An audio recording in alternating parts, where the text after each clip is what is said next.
ప్రతి దేశంలో కూడా ఒక విధానాలు ఉంటుంటాయి. ఆ విధానాలని జాగ్రత్తగా చూసుకోవాలి.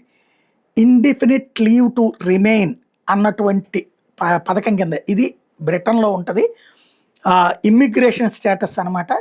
ఫారెన్ నేషనల్స్ ఎవరైనా సరే అక్కడ బ్రతకడానికి right to live, right to work, right to study ఎలాంటి టైము లేకుండా ఉండేటటువంటిది.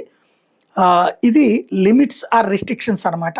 దీనికి సంబంధించి ఇప్పటిదాకా ఉన్నటువంటి విధానాన్ని మార్చుకొచ్చారు. 2027 ని వెయిట్ ఎక్స్టెండ్ చేస్తున్నారు. బ్రిటిష్ సిటిజన్షిప్ డిలే చేసేటటువంటి ప్రయత్నం చేస్తున్నారు. ఫ్యామిలీ మెంబర్ స్టేటస్ని ఎఫెక్ట్ చేసేటటువంటి ప్రయత్నం చేస్తున్నారు. ఓవరాల్గా చూస్తే 4.5 లక్షల మందికి 2028 నాటికి సంక్షోభం వచ్చే పరిస్థితి ఉంది.